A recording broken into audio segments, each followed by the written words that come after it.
നമസ്കാരം, സ്പീഡ് ന്യൂസിലേക്ക് സ്വാഗതം.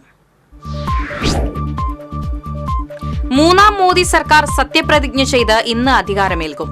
കേരളത്തിൽ നിന്ന് തൃശൂർ നിയുക്ത MP സുരേഷ് ഗോപിക്കൊപ്പം BJP സംസ്ഥാന ജനറൽ സെക്രട്ടറി ജോർജ് കുര്യനും മൂന്നാം മോദി സർക്കാരിൽ കേന്ദ്രമന്ത്രിമാരാകും. ദേശീയ ന്യൂനപക്ഷ കമ്മീഷൻ മുൻ വൈസ് ചെയർമാൻ കൂടിയായിരുന്ന ജോർജ് കുര്യൻ കോട്ടയം സ്വദേശിയാണ്. തൃശൂർ DCC ഓഫീസിലെ കൂട്ടത്തല്ലിൽ നടപടി. DCC പ്രസിഡന്റ് ജോസ് വള്ളൂരിനോടും UDF ജില്ലാ ചെയർമാൻ MP വിൻസെന്റിനോടും രാജിവെക്കാൻ നിർദ്ദേശം നൽകി. തൃശൂർ ശക്തൻ നഗറിലെ ശക്തൻ തമ്പുരാന്റെ പ്രതിമ KSRTC ബസ് ഇടിച്ചു തകർത്തു.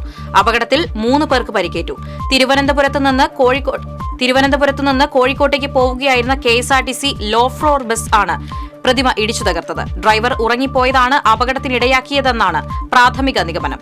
തകർന്ന ശക്തൻ തമ്പുരാന്റെ പ്രതിമ എത്രയും വേഗം പുനഃസ്ഥാപിക്കുമെന്ന് റവന്യൂ മന്ത്രി കെ രാജൻ.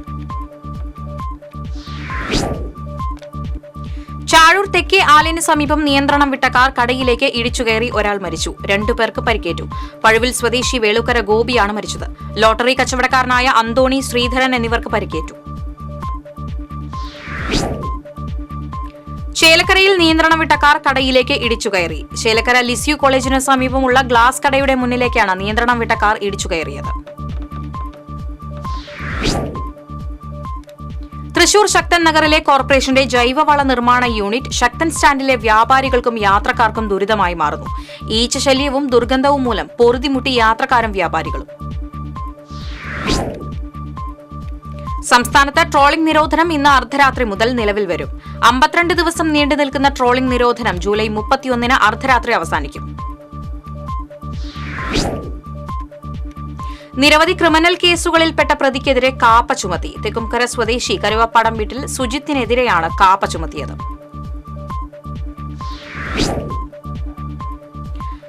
ഗുരുവായൂർ കാവീട് ക്ഷേത്രവളപ്പിലെ മരം കടപുഴകി വീണു. കാവീട് മന്ദാരം റോഡിൽ മരക്കാത്ത ദേവി ക്ഷേത്രവളപ്പിലെ മരമാണ് കഴിഞ്ഞ ദിവസം രാത്രി കടപുഴകി വീണത്. വൈദ്യുതി പോസ്റ്റിലേക്ക് മരം വീണതിനെ തുടർന്ന് വൈദ്യുതി കമ്പികൾ പൊട്ടി വീണു.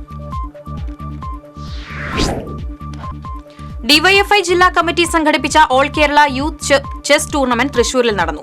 VKN മേനോൻ ഇൻഡോർ സ്റ്റേഡിയത്തിൽ നടന്ന ടൂർണമെന്റ് CPM ജില്ലാ സെക്രട്ടറി MM വർഗീസ് ഉദ്ഘാടനം ചെയ്തു.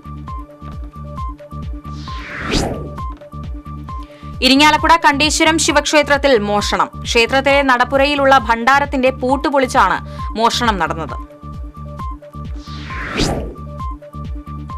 നിയുക്ത ആലത്തൂർ MP കെ രാധാകൃഷ്ണന്റെ നന്ദി പ്രകടന പര്യടനം നടത്തി. ചേലക്കര, വടക്കാഞ്ചേരി, കുന്നംകുളം എന്നീ മണ്ഡലങ്ങളിലാണ് നന്ദി പര്യടനം നടത്തിയത്. ജില്ലാ പഞ്ചായത്തിന്റെ ആഭിമുഖ്യത്തിൽ ചാലക്കുടി വിദ്യാഭ്യാസ ഉപജില്ലയിലെ മികച്ച വിജയം നേടിയ വിദ്യാർത്ഥികൾക്ക് പുരസ്കാരങ്ങൾ വിതരണം ചെയ്തു. സനീഷ് കുമാർ ജോസഫ് MLA പുരസ്കാര വിതരണം ഉദ്ഘാടനം ചെയ്തു. ഈ വർഷത്തെ SSLC+2 പരീക്ഷയിൽ ഇരിങ്ങാലക്കുടയിൽ 100 മേനി വിജയം കൈവരിച്ച വിദ്യാലയങ്ങളെയും മുഴുവൻ വിഷയങ്ങളിലും A+ നേടിയ വിദ്യാർത്ഥികളെയും മന്ത്രി ഡോക്ടർ R ബിന്ദു പുരസ്കാരം നൽകി ആദരിച്ചു. ISRO മുൻ ചെയർമാൻ ഡോക്ടർ കെ രാധാകൃഷ്ണൻ ഉദ്ഘാടനം ചെയ്തു. ശ്രീ അന്തി മഹാകാളൻ രുധിര മഹാകാളികാവ് ക്ഷേത്രത്തിൽ വിദ്യാഗോപാല മന്ത്രാർച്ചനയും ലളിത സഹസ്രനാമ മന്ത്രാർച്ചനയും ഗണപതി ഹോമവും നടന്നു. ക്ഷേത്രം ശാന്തി രാജീവ് ശർമ്മ ചടങ്ങുകൾക്ക് കാർമ്മികത്വം വഹിച്ചു. എടത്തിരുത്തി സർദാർ ഗ്രാമീണ വായനശാലയുടെ ആഭിമുഖ്യത്തിൽ SSLC+2 പരീക്ഷകളിൽ ഉന്നത വിജയം നേടിയ വിദ്യാർത്ഥികളെ അനുമോദിച്ചു. ജില്ലാ പഞ്ചായത്ത് വികസനകാര്യ standing committee chairperson Manjula Arunan ഉദ്ഘാടനം ചെയ്തു. കേരള കലാമണ്ഡലം കൽപ്പിത സർവകലാശാലയിൽ പ്രതിമാസ കഥകളി അവതരണത്തിന് തുടക്കമായി. വള്ളത്തോൾ നഗർ പഞ്ചായത്ത് പ്രസിഡന്റ് ഷെയ്ഖ് അബ്ദുൽ ഖാദർ ഉദ്ഘാടനം ചെയ്തു. ഏനാമക്കൽ സീറോ ബോയ്സ് ക്ലബിന്റെ നേതൃത്വത്തിൽ SSLC+2 നീറ്റ് പരീക്ഷകളിൽ ഉന്നത വിജയം നേടിയ വിദ്യാർത്ഥികളെ ആദരിച്ചു. റിട്ടയേർഡ് അധ്യാപകൻ കൊച്ചുപോൾ കൊള്ളന്നൂർ സമാദരണ യോഗം ഉദ്ഘാടനം ചെയ്തു. മണലിത്തറ 5ാം വാർഡ് കോൺഗ്രസ് കമ്മിറ്റിയുടെ നേതൃത്വത്തിൽ SSLC+2 പരീക്ഷകളിൽ ഉന്നത വിജയം നേടിയവർക്ക് ആദരവും അംഗനവാടിയിൽ നിന്ന് വിരമിച്ച അധ്യാപിക സിംലയ്ക്ക് ആദരവും നൽകി. ജില്ലാ Congress committee general secretary VJ Raju ഉദ്ഘാടനം ചെയ്തു. ജില്ലാ പഞ്ചായത്ത് മാള ഉപജില്ലാ വിദ്യാഭ്യാസ അവാർഡ് വിതരണം നടത്തി. VR സുനിൽകുമാർ MLA ഉദ്ഘാടനം ചെയ്തു.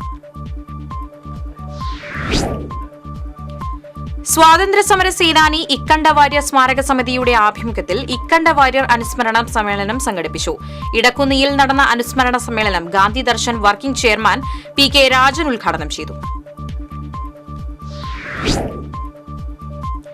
കതിന പൊട്ടിത്തെറിച്ച് പൊള്ളലേറ്റ് ചികിത്സയിലായിരുന്ന വയോധികൻ മരിച്ചു. ഒളരിക്കര ദേവസ്വം ജീവനക്കാരൻ അവണിശ്ശേരി സ്വദേശി 72 വയസ്സുള്ള ഗിരിജനാണ് മരിച്ചത്.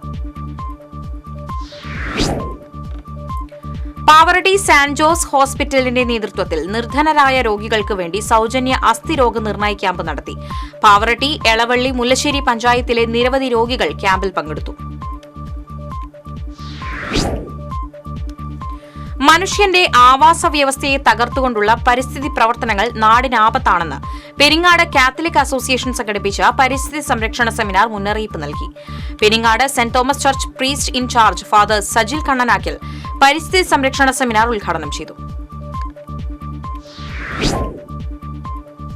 ലോക്സഭാ തിരഞ്ഞെടുപ്പിൽ വിജയിച്ച ആലത്തൂർ ലോക്സഭാ മണ്ഡലം LDF സ്ഥാനാർത്ഥി K രാധാകൃഷ്ണന് എരുമപ്പെട്ടി പഞ്ചായത്തിൽ സ്വീകരണം നൽകി. കടങ്ങോട് റോഡ് സെന്ററിൽ നടന്ന സ്വീകരണ യോഗത്തിൽ LDF നേതാക്കളും പ്രവർത്തകരും പങ്കെടുത്തു. തൃശൂർ പൂരം പ്രതിസന്ധി വസ്തുത അന്വേഷണ സമിതിയുടെ പ്രഥമ സിറ്റിംഗ് തൃശൂരിൽ നടന്നു. പാറമേക്കാവ് ദേവസ്വം ഭാരവാഹികളും Cochin Devaswom board elephant owners federation explosive വിഭാഗം ഭാരവാഹികളും സമിതിക്ക് മൊഴി നൽകി.